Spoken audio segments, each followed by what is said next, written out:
Días de Vino y Radio, un programa presentado por Gabriel Ruiz Lopez para todos los amantes del vino, agricultores, enólogos, sumilleres, bodegueros, comerciantes, restauradores, periodistas, conectando directamente desde Barcelona, España. Thank you, Patricia. Good morning, good afternoon, good evening, depending on which point of the planet you are. Today, we are going to travel to Germany with Hans Dieter Weingartner. He's an expert trader of German wines, and we will try to discover his country wines. And especially, we will talk a little bit about Riesling. Well, normally German wines are the forgotten when we talk about the old world.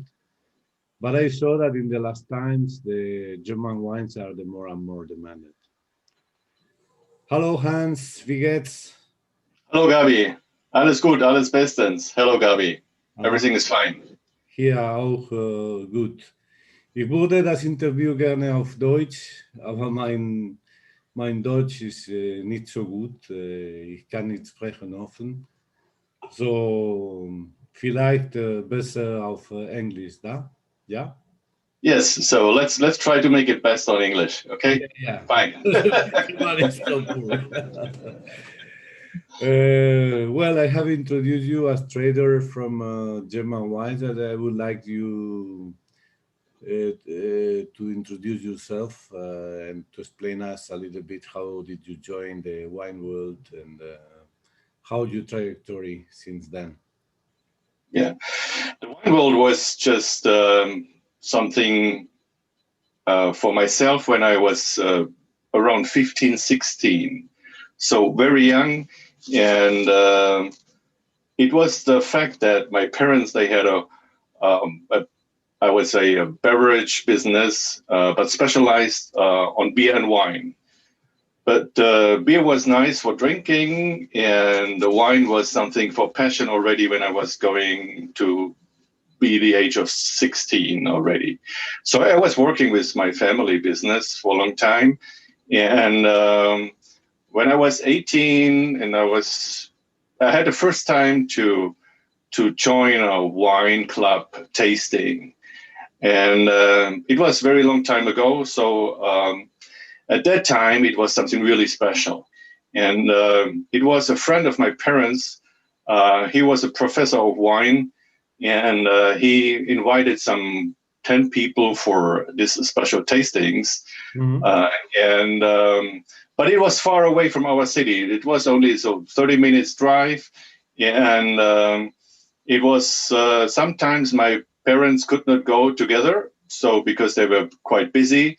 And it was one day my father said, okay, today I not can go, but would you like to go with mom and join this tasting? And then I went to this tasting, and it was just perfect for me. So it was the first time to have international wines in Germany on the tasting from Chile, from Spain.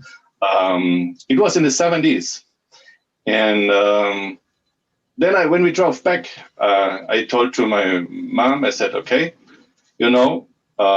next time, you have to decide which of you will go for the tasting. I will go definitely. So from this time, there was only my father or my mother joined me for this tasting. And I had several years, we had several courses on different vintages, different wine regions. So this was my first time when I really come deep into the wine business. Okay. And it was also at that time that I spoke with this guy, Professor Hoffman, and he said, oh, what do you want to do later after school? And I said, okay, I'm thinking to go to be a banker. And but after 5 or 6 courses of wine tastings, I decided to go in the wine business.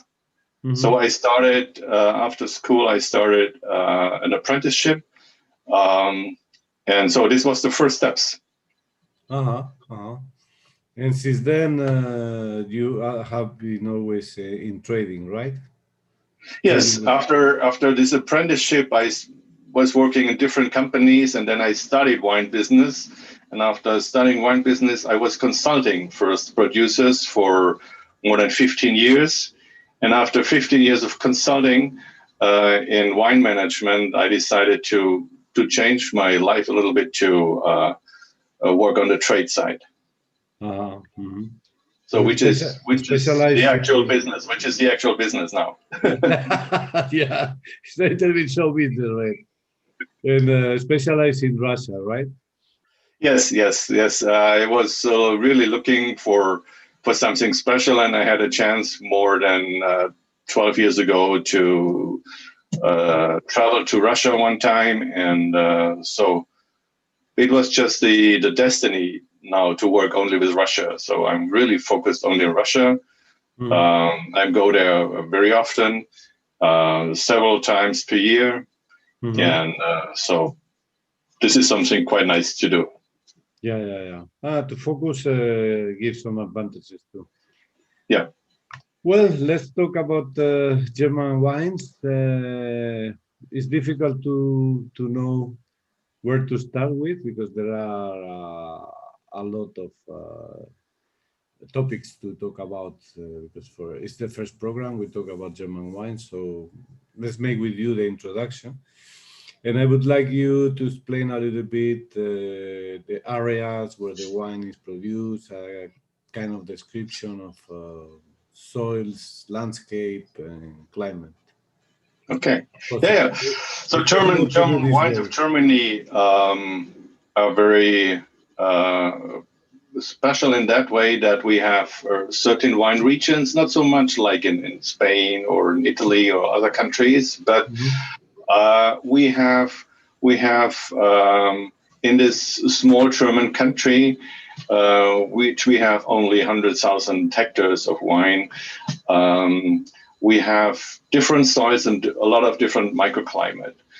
And that makes German wines so really special. And as we are in the Northern Hemisphere, we are going for the cool climate. Grape varieties, which is Riesling and the Pinot Noir. And so we have some special, I would say, focus in the German wine production nowadays. And what makes the real big difference? The real big difference makes the soil, of course. We have the terroir. We speak about terroir many years ago. And we have limestone in one region. We have slate in the Mosel. We have sandstone in Rheinhessen. So we have 13 different wine regions. And we have in each region a lot of microclimate situation. But the most big differences is just to have this part of soil that really makes the wine completely different from each regions to the other regions. Mm-hmm. And so we have these certain wine regions. The biggest one is Rheinhessen. The second one is Pfalz, and then we have Baden as the third wine region where I'm from, where I'm situated, when I worked many years consulting producers. Mm-hmm. And then we have the smallest wine region from the biggest, which is Rheinhessen, 26,000 hectares. Mm-hmm. We have the smallest, which is Hessische Bergstraße. This is the region around Heidelberg. Probably a lot of people know about Heidelberg Castle. This is only 460 hectares. Wow. So this is a wine region. So we have a lot of big producers. They have double and triple the size of their own vineyards. But this is a wine regions with hundreds of producers. So very, very tiny. But it is a wine region. So we have special climate there as well. So this is in the south, no? What? Sorry? All of these regions are in the south of Germany. Yeah, we are more or less in the south. So the northest, we are close to Luxembourg, which is the Mosel region, and all regions are below. So we have the Baden area, which is close to the Alsace region on the River Rhine. Then we have Saxony on the east side of Germany. and we have on the north, the maximum is the ᴅɪᴏ at the moment. So what do you have in the northern hemisphere? So this is something kind of 100 kilometers on more than Frankfurt. So this is just to give you an idea where are the wine regions, more or less in the south part. And how are the climates? The climates, we have Mediterranean climate, cool Mediterranean climate. So we have sometimes we have summertime is going up to 30 degrees, 25, and wintertime can be sometimes in the vineyards -10, -15. But in the last years, it was not that cold anymore. So you will really see the impact of warming up climate, even in our regions. My direction for the questions, because you should have noticed, no, this change of climate, right? Yeah, we have this climate change, and there is the warming up, so we not have this cold winter time, and that makes it even possible not only to wait for harvest until November. So we have already early harvest, finishing end of September sometimes, and like this year, it was very early, finishing harvest end of September, the first week of October. So normally we wait for Riesling to the mid of October, beginning of November sometimes. So we already feel the impact of warming up. The cycles to be shorter and to have the maturation earlier. We have them. We need the maturation time of 100 days. What you need for maturation for the wine completely, and we have early spring. We have already starting flourishing the wines, and so because we have warm springtime already in March. Mm-hmm. So the wines are going to grow already very early. Normally they grow quite later, like in April or something like this. And now they are going really to grow much earlier. And this makes us a little bit problem with frost during May, when we have already the small leaves coming up, and this is the bigger problem than any other thing what we have right now in Germany. Yeah, we have the same problem in Spain too, in certain regions like Ribera del Duero or Rioja. Sometimes there are this kind of frostening at nights, quite late spring, and then the risk is very, very high. And we had this situation, especially this year. In Franconia, in some regions, and there was a disaster because some vineyards were completely frozen up to 100%. Yeah, and then no harvest. Small grapes are totally destroyed. Yeah. We cannot resist these temperatures. Yes. Yeah, but the normal climate till a few years ago, it used to be continental climate, very extreme. No, it's not so extreme. So in winter time, so we do have sometimes only -5 or 8. So when I look back when I was doing my apprenticeship in the 80s. I was working in the vineyards, and when I went to the farm, we had a temperature of -25. So this was in the mid-80s, and this was the coldest time after 56. 56 was the coldest temperature in Germany, and then it was 84. And since then, there was no big problem with I would say, really cold long-term winter time. So it has affected also, I suppose, pretty much to the ice wine, no? Yes, yes, that makes us really a problem to ice wine, which is a really special German product. People like to have this really noble sweet wine, but you need a frost and you need a temperature of minimum minus 10 degrees.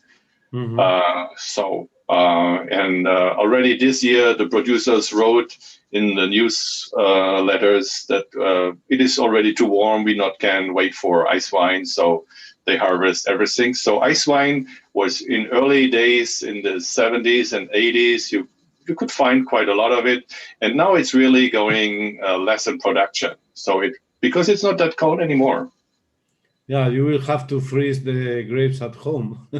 We have to do it like it. Some company, some I would say some countries are doing it like in the fridge. Yeah, why not? Why not? Why not? Why not? But it is not a quality. It is not a quality. It is only a frozen grape. It is not really the extract. Yeah, it's not happening in the plant, so it's yes, it's not happening in the berries. Yeah. Well, this is like making artificial snow for the ski. You know, when they do to open the season in the ski resorts. Yes, that's right. Not the same that skiing in the natural snow. But translated to the wine world. Yeah. And one very complicated thing for us, for the beginners in German wines, is the classifications, because it's totally different than the ones we are used to, for example, in Spain or Italy and even France. Yeah. Yes. Can you classification is what is the VDP classification? Okay. Now we have classification in Germany is based on a wine law which is going back at the moment. The main, I would say, wine law was 71, and it was the time when the people decide to I would say to build up a wine system based on the must weight. The must weight is the concentration of sugar in the berries related, like Brix. We have ᴅɪᴏ in Germany, so you have Brix in other countries.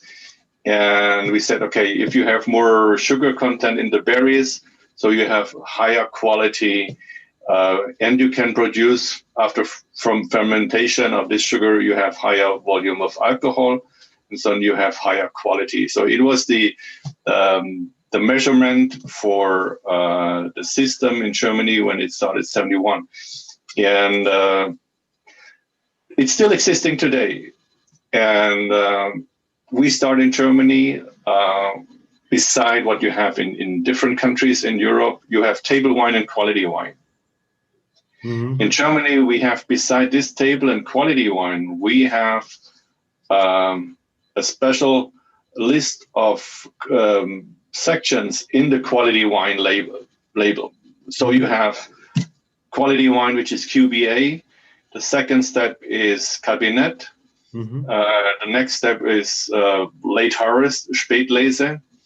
Then it comes to Auslese, which is the noble sweet wine already. And then it comes to Beerenauslese, Trockenbeerenauslese, and some really special thing is the ice wine. So the measurements of must weight is going up from QBA to Trockenbeerenauslese, and but mostly we produce QBA and Kabinett. This is what we are looking for. This is what people are wanted to buy in products, and so this is what we have. This is still existing. Then a few years ago, there is the VDP classification coming up. The VDP is an association of 200 producers. So we have 10,000 of producers in Germany, but the VDP is just the 200. So it's a small association, and they said, okay. 10,000 producers. Yeah. Well, so many small boutique wineries, no? We have a lot of very small farmers. And sometimes there are a lot of farmers that have 2-3 hectares, 5 hectares. Wow. So we have the situation. We have, I would say that the production side is split to wineries, to cooperatives, and really to small farmers. And in the last years, there are coming up quite a lot of new farmers with very low, very small vineyard sizes. So there's 3, 4, 5 hectares, and they are going to produce wine and going for their own business. They can do what, 20,000-30,000 bottles or something? Yeah. They want to do so. That it is a new, I would say, fashion and passion for wine since the last 10 years. And now a lot of people, they think, okay, I have a business, but I want to invest some money in wine, but very small. I not want to be big producer. I want to do something beside. And so we have a lot of small farmers. And the VDP is just an association of 200 producers. They said, okay, we want to clarify our standards in a private statute. So they have a different, I would say, classification, but still also accept the classification which is existing. So they have an own classification for dry wines. So which starts for Ortswein, a Gutswein, which is the basic wine. Then it comes to Ortswein, which is village wines. Then the next step will be single vineyard. And the top quality will be Premier Cru, Grand Cru, Grand Cru, like in Burgundy. And so they developed a special system. So the top wine has to have very low yield, high concentration, and a lot of things. So, but if they want to produce wine which are sweet or naturally sweet, they use the Kabinett, Spätlese, Auslese, Trockenbeerenauslese, the same what everybody can use. So this is the frame in which the VDP is putting especially their own system of dry wines. Yeah, so it is a little bit confusing because there are just too many things going up, and I know there is some different situation in Europe.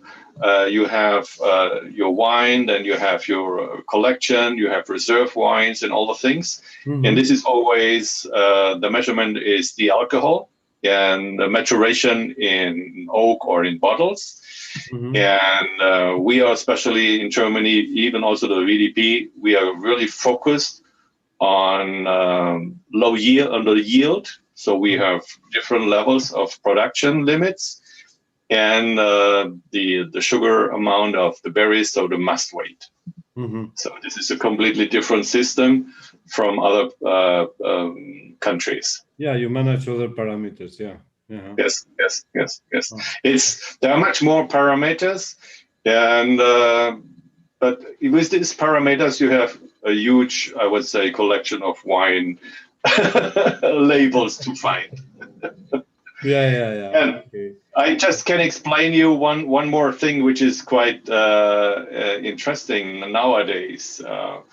In the 70s and the 80s, the people were looking to find, or I would say, to follow and to find a structure and bigger regions, which was the focus to look for it.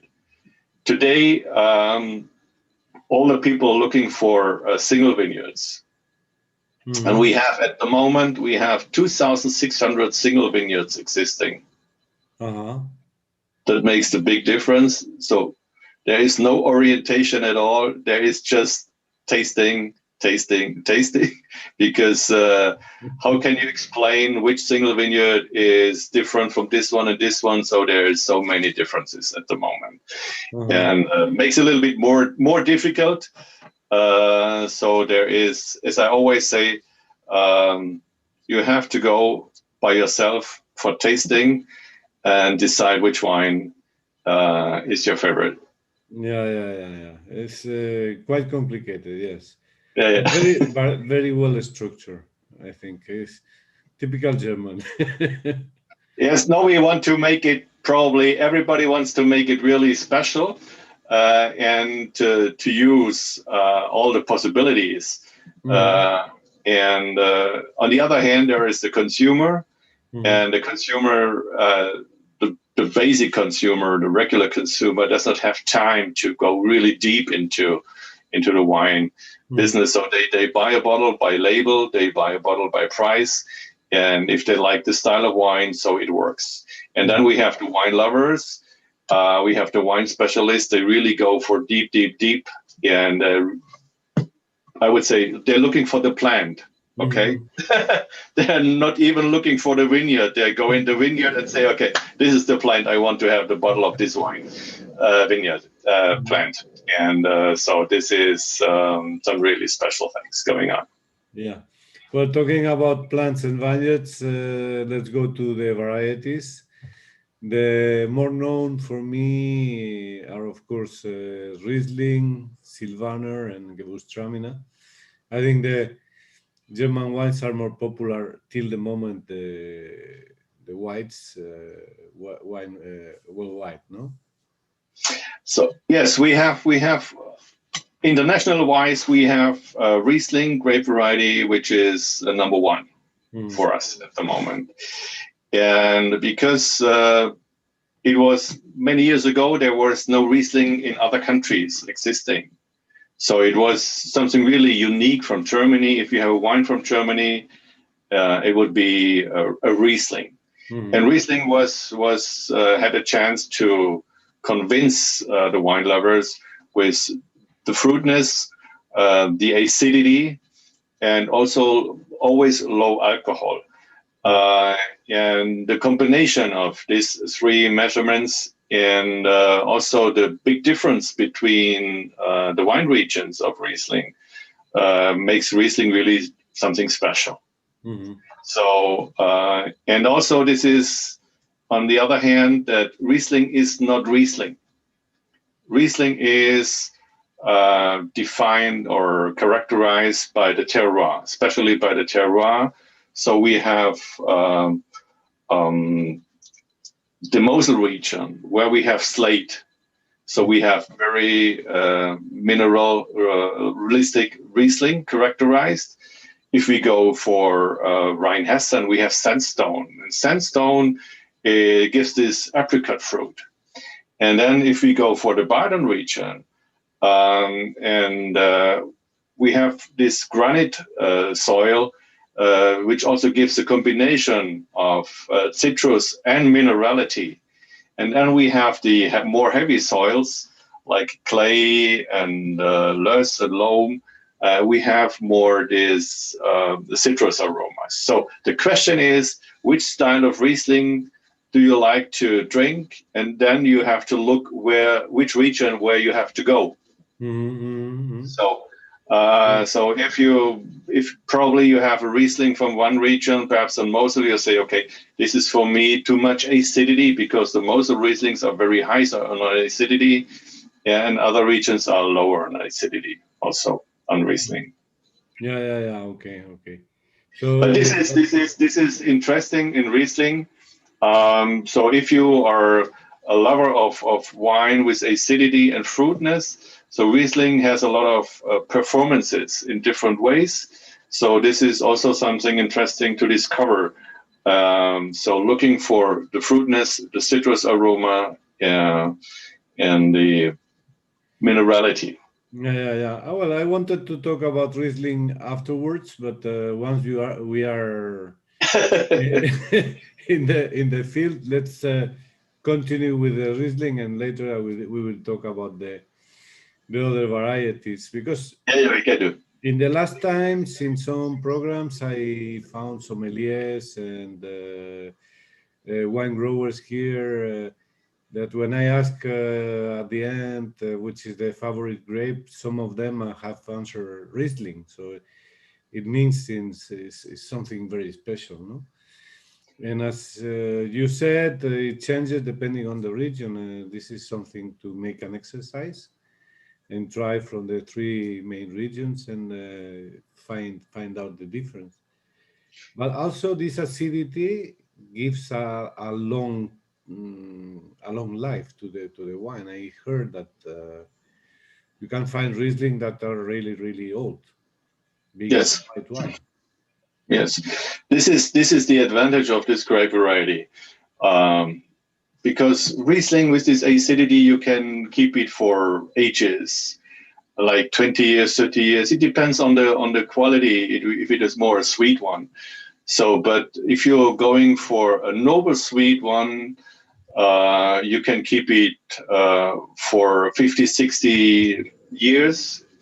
And even dry Rieslings you can have for 30, 40 years. It is the question of the structure, the vintage, the acidity, the fruitness, the alcohol, but Riesling matures quite very well for many years. So if somebody is looking for an old vintage, Riesling is always a great variety to look for it. It has been aged in oak or not? These ones that have such a long life.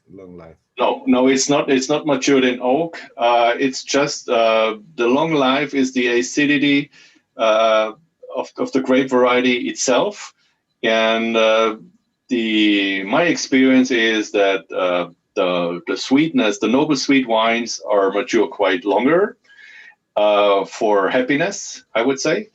But there are still old Rieslings, dry versions, which you can have for 40 years. And the wine is still existing. The wine is still stable. There's fruit, there's balance, and there's a nice glass of wine, definitely. But the noble sweet wines, they can really age for many decades. Mm-hmm. And which is the oldest Riesling you have tasted? In good condition. I mean, that's still alive, still with some, No. This is. It was in my private collection. It was a '59 Auslese from Württemberg, and I was happy to collect 2 bottles for several years. And I had opened the last bottle, I think it was 3-4 years ago. I was just telling my friends around on the table, I would be happy to have hundreds of bottles of this wine still in my cellar. Really? It was so young, it was so fresh, it was perfect. There was not any kind of, I would say, oxidation. So it was full-bodied, just perfect. And so this was only '59, but there is still a lot of Rieslings existing in some wineries going back to the 20s. Wow. Yeah, and so these wines are also still alive. I not had a chance to taste these wines yet, but I've heard and I read a lot of information about these tastings. These wines as old as this, maybe they are sweet or semi-sweet, no? The sugar helps to serve. Mostly there will be some natural sweet. But there are also some dry wines. There's still some dry wines existing from especially 1921 was quite very good vintages for Germany. So 29 was very good, and so. This is. Well, sometimes I compare these old wines with actors, these Hollywood actors like Paul Newman or so on, when they are already 80. And they are not like a young man, 30 years old, but you see what it was, no? And, Yeah, really. No. Old wines, old Rieslings makes really fun to, and really brings a lot of happiness. And this is also what you need for a Riesling. Many people probably look for young vintages, but even if you keep the bottle for 2-3 years, you give this grape variety a little bit time to mature in the bottle. It really shows up much more better and gets more the complexity, because the aromas and the acidity and the alcohol gets to the way of harmony. So therefore, Riesling is always good for maturation. it doesn't happen with the Gewürztraminer and Silvaner, no? Silvaner is something normally you would drink between 5 years. Gewürztraminer, if you go up also by Silvaner, if you go for Noble Sweet, you can keep it for a long time. So I'm going to turn to 60 in a few days. And I probably will open the Gewürztraminer from the 60. But it will be a Baron hours later, so it will be Noble Sweet. And it will be perfect, because the bottle is in my cellar for many years, and the bottling is on top. So this is perfect condition. Good way to celebrate. Yeah, why not? And which would be the main difference between these 3 grapes? What do you mean? Okay, let's start with Silvaner. Silvaner is normally Silvaner was a grape variety for, I would say, the low acidity, and the fruitness is not so explorated. So it's more or less a little bit, it's soft on acidity, it's lower on alcohol, and it's just a wine that has some aromas that are not so intense. So,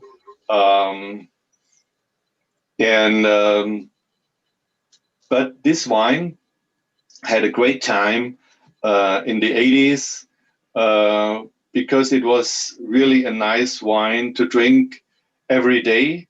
And it was produced by many wineries, and we had a lot of vineyards in Germany. Nowadays, the demand of wine changed completely. We had in the 80s, people drink a lot of wine, much more than today, caused by driving and all the things, restrictions. And it was really a time for bread and butter, I would say. It was a wine. Silvaner is something you can drink for, I would say, late breakfast. You can have it for something for lunch. You can have it all the time, because the alcohol was always between 10 and 11.5. And it was dry, semi-dry, and it was just something with a good taste, but not expressive. And then we have the other one, completely different, the high acidity, which is Riesling, and the pronounced aromas of citrus, apricot, and this way of style of wine.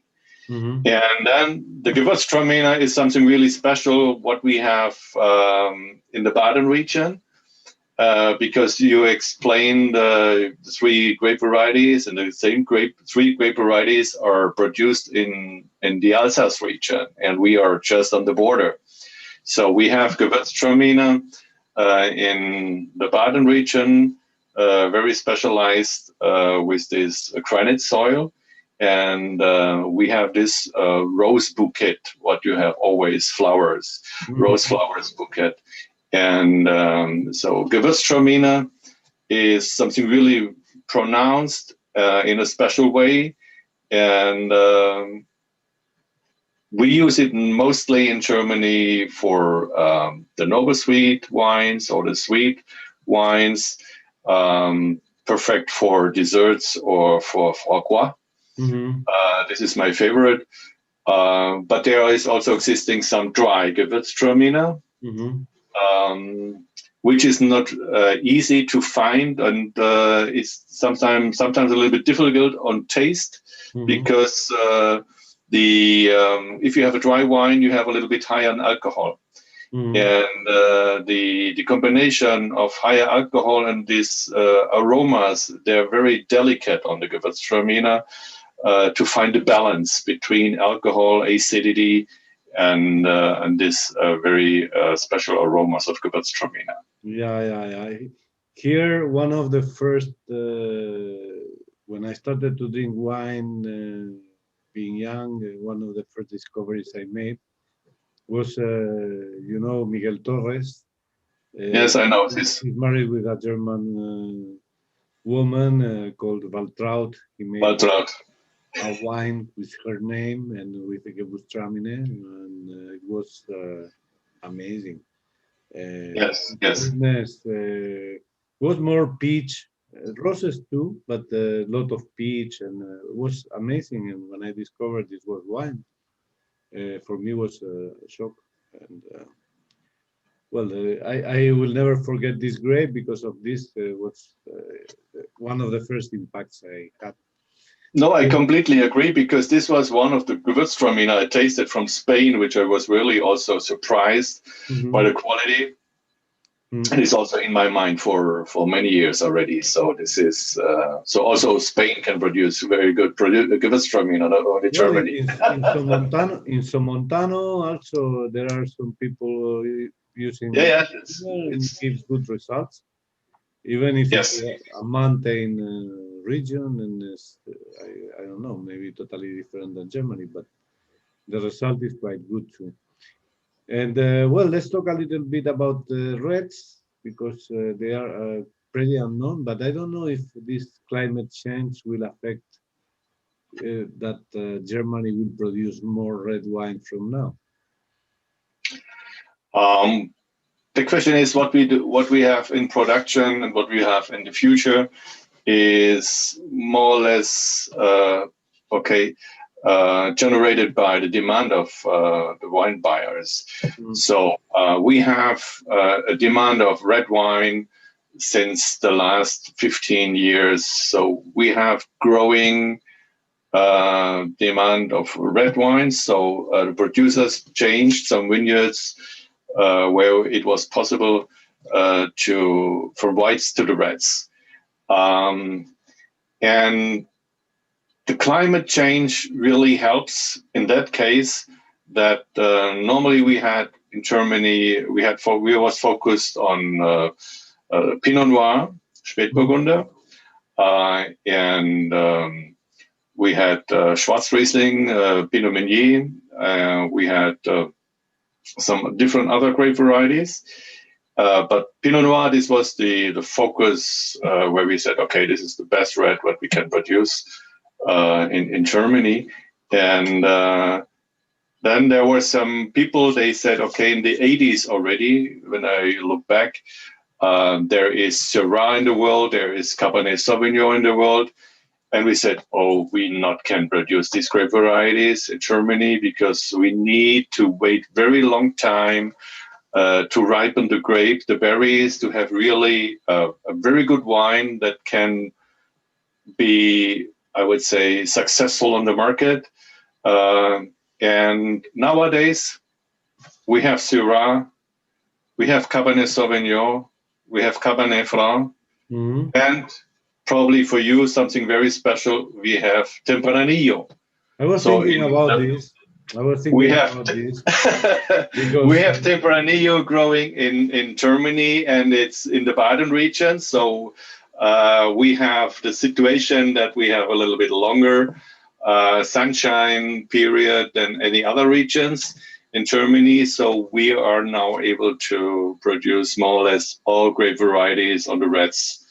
So we are not afraid of not ripening the berries anymore. No, and I was thinking Tempranillo also because, you know, the name Tempranillo comes from temprano, which means early. And early. that is a grape that is harvested earlier than the other reds, because the cycle is shorter. So maybe in a climate like in Germany, it can be better to also make the cycle a little bit longer. I don't know. It came to my mind like this, not talking about climate. But in fact, you know, if I really want to drink a good Tempranillo, I go to Spain. So sorry for that, but but sometimes with the time things change and the plants adapt to the places. So who knows in a few years what we can. Oh, we have to find new ways for production line, but on my personal experience, and when I'm always looking for some grape variety, I'm looking for the grape variety where it comes from. Mm-hmm. So if I want to go for Alvarinho, I not want to go for, I don't know, US, looking for Alvarinho from US. I want to have Alvarinho from this place. Yes, Baixas. I want to go for Tempranillo. I want to go for this place in Spain. And so there is I not need to have this in my own region, but people want to probably to start some kind of research how this grape variety will grow and for the next years. The Alvarinho, for example, some studies say that it's a clone or a mutation from Riesling. That this grape was. If you taste the wine, if you compare it, you feel it. So it means so that I always German grape adapted very well in Galicia. So who knows? Yes, of course. Mm-hmm. Alvarinho is always when the people ask me something about Alvarinho, I said, okay, you know Riesling, so you know the characteristics of Alvarinho.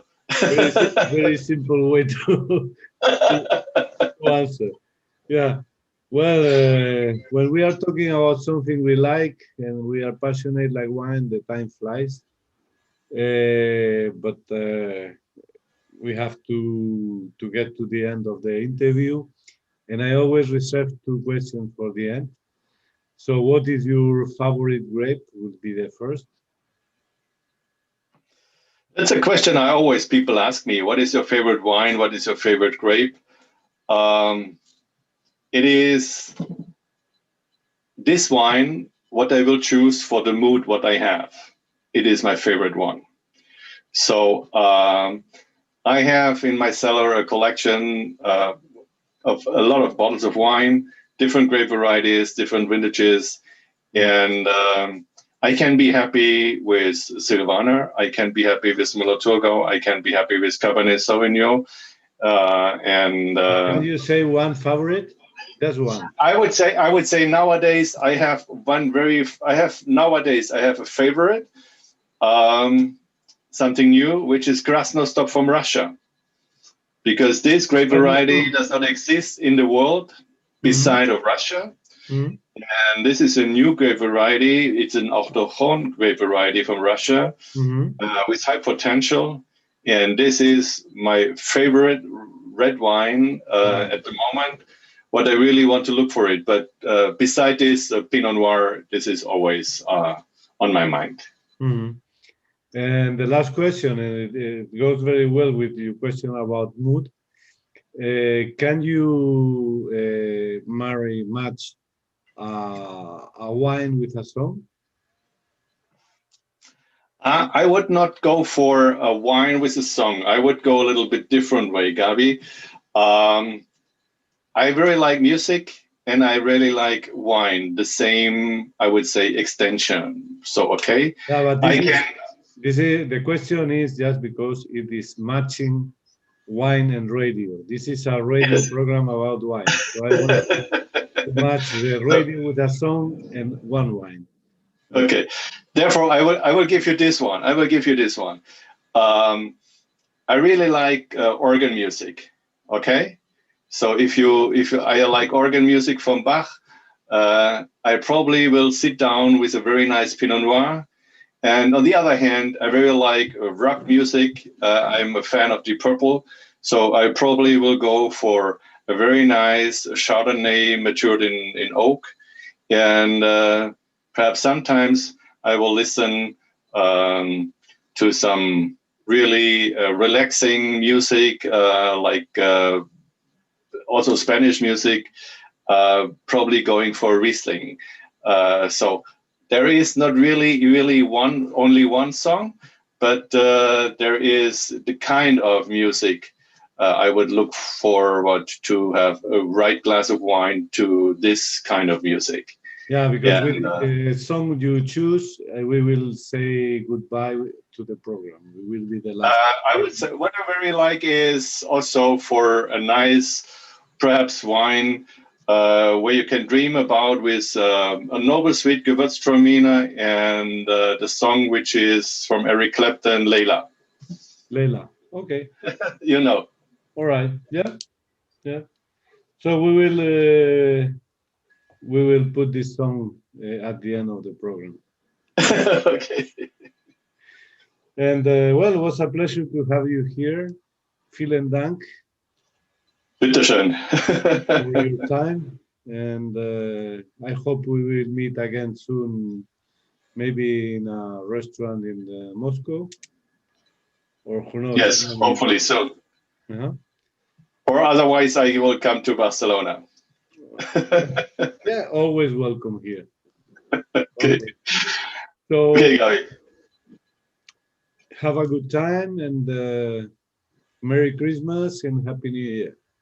Wish you the You same. are very, All the very best. sweet. Okay. Well, friends, See you. here the interview with Hans Dieter Weingartner. I hope you enjoyed about German wines. And as I always say, be happy, drink a good wine, and see you soon. Good weekend. Bye-bye.